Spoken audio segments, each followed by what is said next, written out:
noite, amigos. Hoje eu vou conversar com um domador de macacos.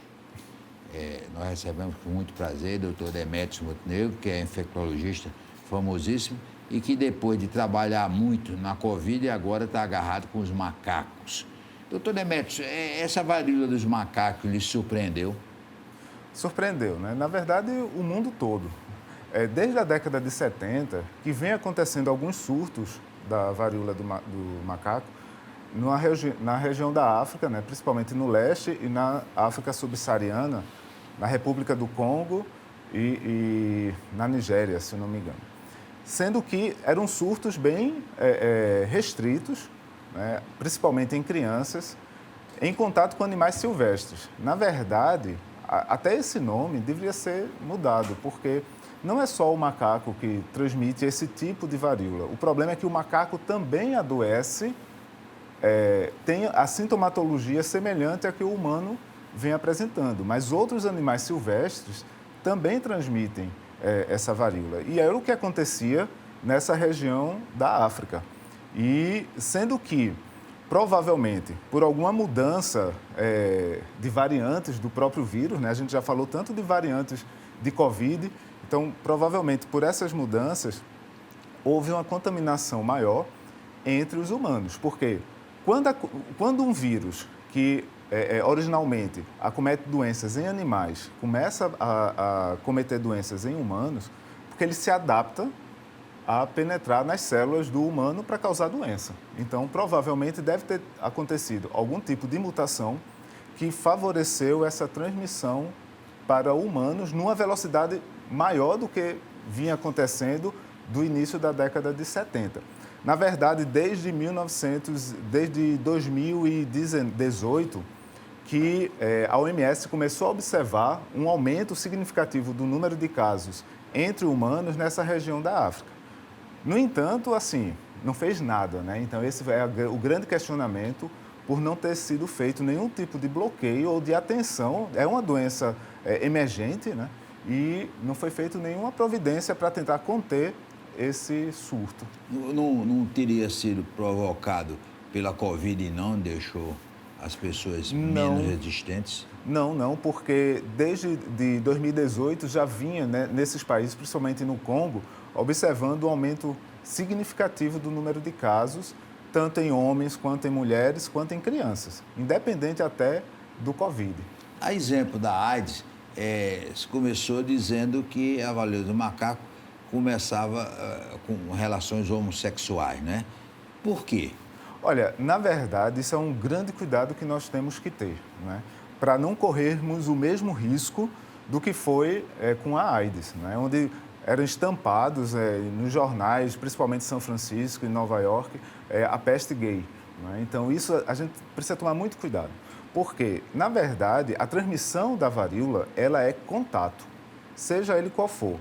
Pode ser também por transmissão respiratória, ou até liberação de saliva, compartilhar talheres, copos, mas o contato pele a pele é a forma de maior risco de transmissão. Mas um contato levezinho, por exemplo, você está num show, aí junta um cara, toca... Se tiver com a lesão na mão e apertar a mão, por exemplo, existe o risco de transmissão. Porém, numa relação sexual, você, além de ter o contato pele a pele, vai ter um contato muito próximo por um tempo, um tempo maior, né? Que isso vai favorecer essa transmissão. Por isso que está sendo mais comum, a relação sexual tá favorecendo essa transmissão. Mas é muito importante as pessoas terem a consciência de que não é só a questão da relação sexual, é o contato. Mas relação sexual homoafetiva ou hetero também? Qualquer tipo de relação sexual. Agora criou essa fama que era... Pois é, porque assim, infelizmente, né, por um acaso epidemiológico, as pessoas que primeiro se contaminaram com esse vírus foram os gays e os homens que fazem sexo com homens por conta de algumas festas que aconteceram, principalmente na Espanha, na verdade, nas Ilhas Canárias. Então, foi o início do surto. A falar em AIDS, o senhor recentemente foi o único brasileiro a receber um prêmio no Canadá. O que foi isso aí?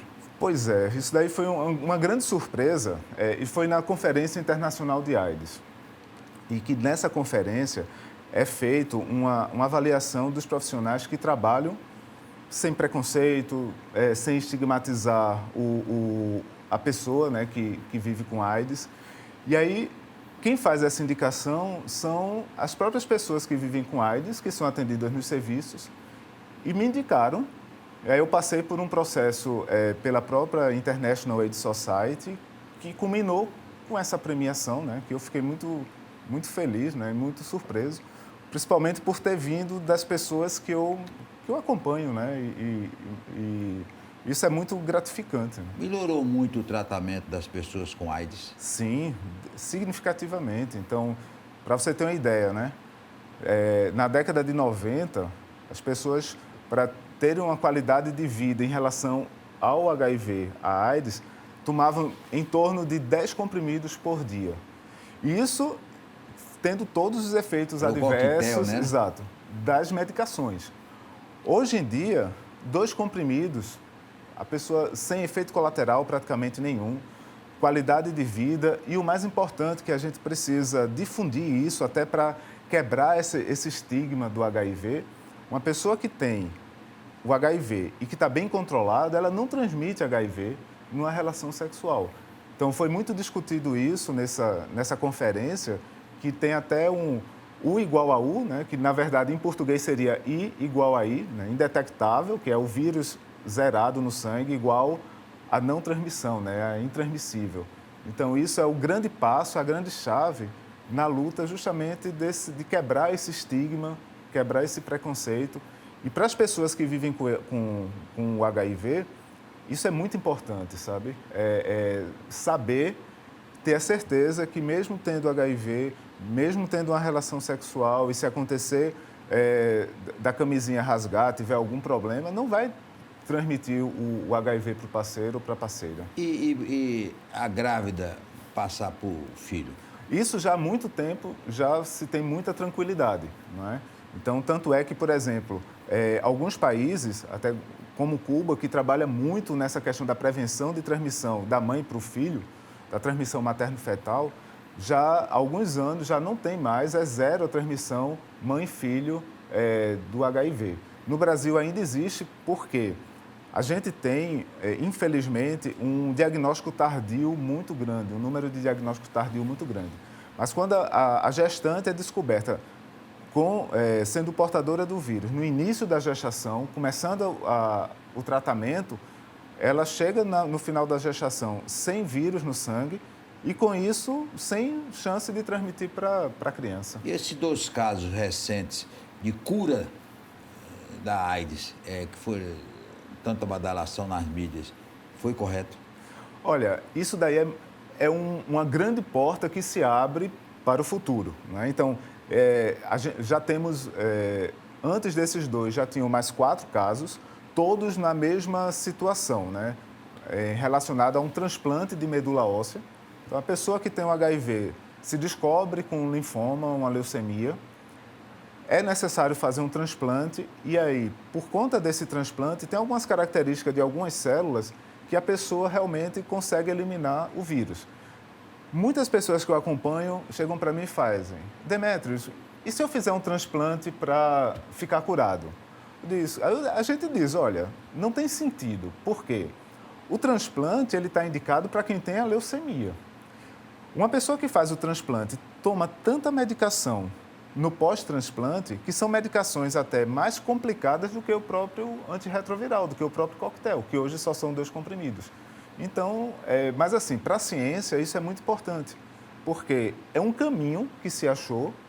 O problema é encontrar agora um outro caminho que faça com que isso realmente seja uma situação mais simples, não necessariamente tendo que fazer um transplante de medula para chegar a esse objetivo. Doutor Demetrios, um amigo meu veio no avião ontem com o senhor de São Paulo e me disse que o senhor era o único com máscara. Essa decisão da Anvisa de não exigir mais máscara no voo foi errada? Olha, isso tudo é baseado em questão epidemiológica, não é? Então, hoje, a situação no Brasil permite uma tomada de decisão como essa. Mas o que sempre a gente falou, né, e mesmo depois, quando aqui em Pernambuco a Secretaria de Saúde determinou a liberação de uso de máscaras em ambientes, até ambientes fechados, me fizeram essa pergunta, né? E o que eu sempre digo é o seguinte, foi liberado o uso de máscara, mas não está proibido o uso de máscara. Então, a pessoa tem que ter uma responsabilidade sanitária e de se enxergar em risco ou não naquele momento para usar a máscara ou não. Então, no avião, eu me sentia em risco, por isso que eu coloquei a máscara. E aqui, por exemplo, estou hoje aqui com você. Mas está distante. A gente está distante, você está vacinado, eu estou vacinado, só temos nós dois aqui. Então, nesse momento, eu não me sinto em risco, por isso que eu estou sem máscara. Doutor Demétrios, Covid acabou? Não, e eu acredito que não vai acabar assim nem tão cedo. Nem tão cedo? Nem tão cedo. O que a gente vem observando é esse comportamento em ondas do Covid, né? Eu acho que a gente só vai conseguir realmente eliminar o Covid quando tivermos uma vacina que impeça totalmente a transmissão de pessoa a pessoa. O que temos hoje? Essas vacinas são extremamente importantes porque a gente viu uma queda significativa das complicações relacionadas ao Covid, mas não vimos zerar essa transmissão de pessoa a pessoa. Então, enquanto não tiver uma vacina realmente que bloqueie essa transmissão, então a gente vai conviver ainda com o vírus. Agora, por exemplo, quem se contamina hoje com Covid, realmente tem quadro muito leve, não precisa ficar internado. O que a gente vê das pessoas que estão internadas com Covid basicamente quem não se vacinou ou quem tem muita complicação já de base, né? Que iria complicar com a gripe, com influenza, que iria complicar com um simples resfriado. Porque no pico da Covid, o senhor trabalhou demais. O senhor me disse que teve dia que não pôde nem ir para casa. Agora, Covid está lhe dando menos trabalho, né? Muito menos, né? Nem se compara mais. Então, a gente faz, tanto no Oswaldo Cruz quanto no Português, o número de pessoas internadas é irrisório, né? Ontem, se eu não me engano, quando eu vi no Oswaldo Cruz não tinha ninguém, no Português tinham 3 pessoas só internadas. Casos leves. Casos leves. Depois do intervalo, nós vamos continuar conversando com o doutor Demétrios Montenegro.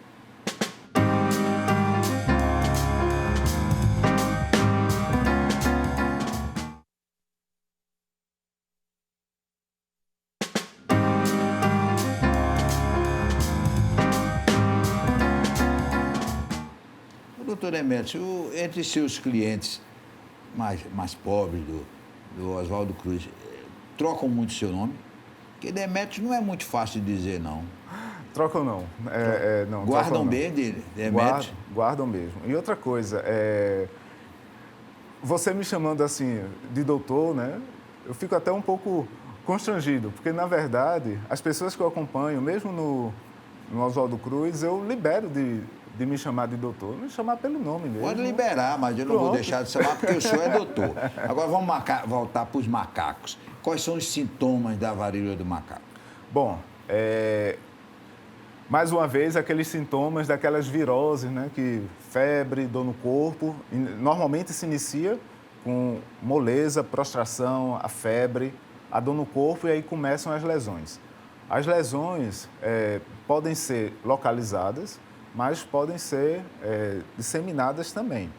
Normalmente, uma coisa que, quando eu comecei a estudar, quando eu comecei a ver os relatórios sobre a varíola, eu achava que a pessoa ficava com o corpo coberto de lesões, como na catapora, por exemplo, mas não. Na verdade, no congresso lá no Canadá, inclusive, alguns casos foram mostrados, teve uma mesa redonda só sobre a monkeypox, que é a varíola dos macacos, mostrando que 60% das pessoas têm menos de 10 lesões no corpo. Então, isso é uma coisa até que, às vezes, pode passar despercebido. A pessoa ter poucas lesões, não notar que tem as lesões ou não associar a varíola e continuar transmitindo. Então, é muito importante quem tiver lesões parecendo pequenas pústulas ou mesmo vesículas, procurar um médico, procurar uma informação, porque pode ser varíola, sim. E 60% tem a febre, mas nem todo mundo também tem febre. Pode acometer os lábios, os genitais, né? Principalmente se a transmissão for por relação sexual, a mucosa dos genitais, lábio, garganta. Então, é um quadro que, quando ele é muito mais exuberante, fica mais fácil de fechar o diagnóstico.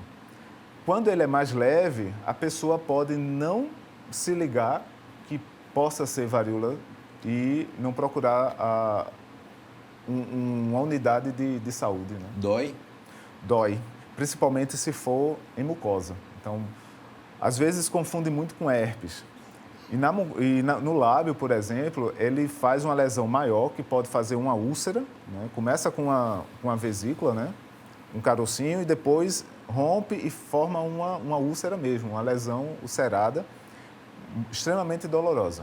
E quem precisa se internar, na verdade, é porque essas lesões na boca podem impedir até a pessoa de se alimentar ou beber água. Então, quem não tem uma gravidade maior, grande maioria não precisa se internar, mas quem precisa se internar é basicamente por conta de não poder tomar água, não poder se alimentar, aí desidrata, né? Está na moda, doutor Demétrios, essa vacina contra a herpes, o senhor aconselha? Aconselho. É novidade, né? Aconselho. Na verdade, já existia uma vacina anterior, mas na vacina anterior, ela não tinha uma proteção tão boa. Essa mais nova, ela tem uma excelente proteção, em torno de 80%, e é principalmente para as pessoas que têm mais de 50 anos, porque o herpes zoster, né, não confundir com herpes simples. A gente tem dois tipos de herpes bem distintos. Essa vacina é para o herpes zoster, que é o famoso cobreiro, mas que deixa muita sequela. Depois que desaparecem as lesões, algumas pessoas podem ficar com o que a gente chama de neurite pós-herpética, porque é o vírus que comete o nervo e mesmo a pessoa ficou curado, mas o nervo fica com a lesão que causa muita dor. E para evitar isso, essa vacina é extremamente importante. E agora tem a varíola do tomate, o que é isso? Na verdade, é um vírus que foi descoberto na Índia e que pode estar acometendo doenças, principalmente em crianças, né? Mas, felizmente, ainda sem uma preocupação do ponto de vista sanitário mundial. Então, porque diante de tudo isso que o mundo vem vivendo, né? Primeiro com Covid, agora com a monkeypox. Então, qualquer tipo de vírus que surge, a OMS já fica de orelha em pé para evitar que aconteça o que aconteceu com esses dois vírus anteriormente. A OMS, nessa coisa da varíola dos macacos, entrou tarde, não foi? Exato. Então, existe essa crítica em relação à OMS, porque desde 2018, né, já vinha acontecendo esse aumento do número de casos na África e não foi tomado nenhuma providência para conter o surto naquele momento. Tem remédio? Existe remédio, mas a medicação ela só tem indicação para os casos realmente de uma gravidade maior. Então, a gravidade extrema é quando uma lesão dessa acomete o olho, a pessoa pode perder a visão. É mesmo? Exato. Então, numa situação em que você tem lesões que a pessoa pode até comprometer o olho, aí tem uma indicação formal dessa medicação, mas para a grande maioria dos casos realmente não tem indicação. Porém, o mais importante mesmo é a questão da vacina, né? Então, vacinar as pessoas, principalmente quem nasceu já da década de 80, que já não tem a vacina da varíola, não é? Então, é extremamente importante para a prevenção. E quem tem a vacina da varíola não pega dos macacos, não é? Na verdade, acredita-se que quem já foi vacinado para a varíola humana, né, até a década de 70, você pode ter casos mais leves. Não dá para garantir que não pega, por quê? Como a varíola foi erradicada, não se sabe a durabilidade dessa vacina. Então, a gente vai ver agora, justamente, se as pessoas que foram vacinadas até a década de 70, se tiveram ou não, ou se vão ter ou não, a varíola do macaco. É engraçado, porque o grupo dos idosos, na Covid, era o pior. Agora, no macaco, é o melhor. Porque o idoso já se vacinou. Já se vacinou, exato. Agora, essa vacina está difícil de chegar, né? Está difícil, né? Houve uma nota, e já saiu uma publicação no Diário Oficial, que o Ministério da Saúde fez a aquisição de 50 mil doses de vacina. Mas 50 mil doses ainda é muito pouco, né? Dá para... Eu acho que... Inclusive, no Canadá, o Ministério da Saúde, lá no Canadá, estava vacinando na rua. As pessoas passavam e O senhor se vacinou? Não me permitiram vacinar. Por quê? Porque, na verdade, é o seguinte, lá, profissional de saúde não estava sendo vacinado, entendeu? Então, quem vacinava eram as pessoas de risco nesse período. E o senhor tem atendido muita gente com a varíola do macaco? Já internou gente com a varíola do macaco? Já precisou internar, principalmente por essas lesões na mucosa, que a pessoa sente muita dor, que precisa fazer... É uma dor insuportável, né? Olha, é uma dor que precisa de medicação injetável, né? Por conta da... E também por não conseguir engolir, né? E criança, já teve? Não, até porque eu não acompanho crianças, mas já tem um número razoável de crianças sob suspeita, né, aguardando o resultado dos exames, que é uma outra coisa que a gente precisaria ter uma melhora, que seria a celeridade desses resultados. Então, até o momento, são realizadas as coletas aqui, que essas coletas, esse material vai para a Fiocruz, no Rio de Janeiro, e lá é onde é feito o teste.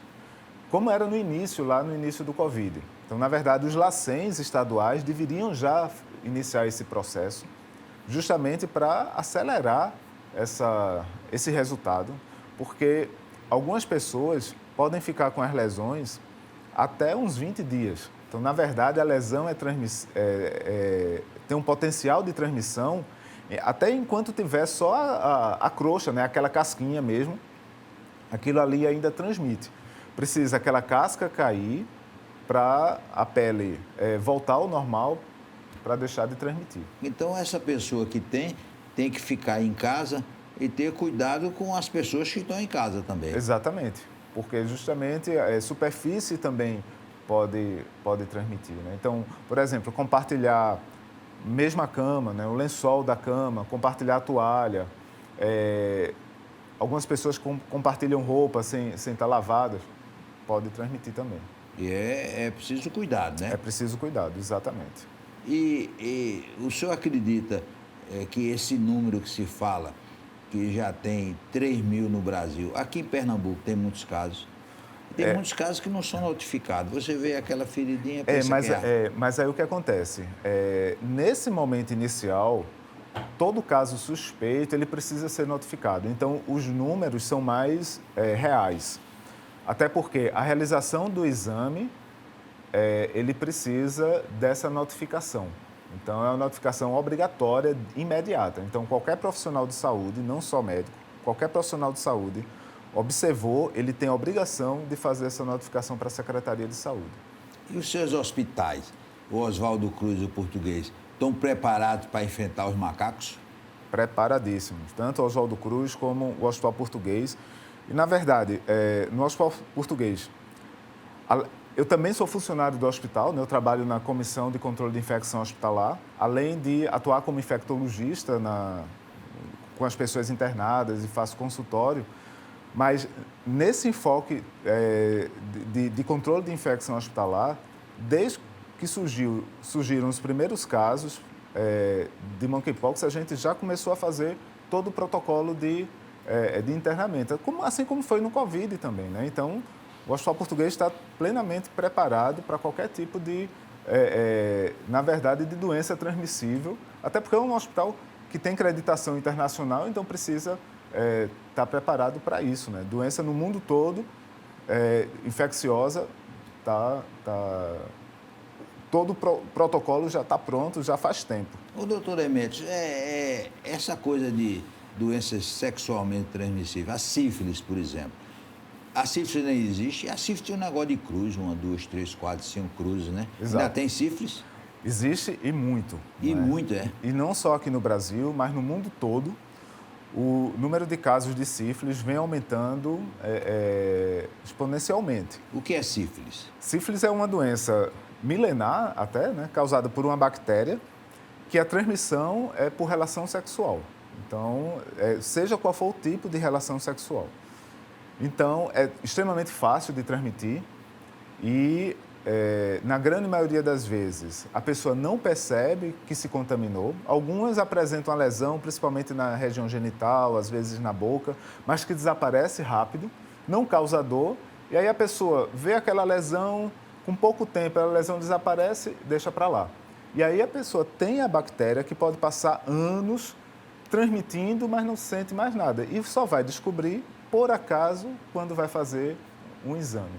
E muita gente famosa na história morreu com sífilis. Pois é, e principalmente os românticos do século XVIII, né, do século XIX, que naquela época não tinha tratamento e se contaminavam, né, e morriam com sífilis.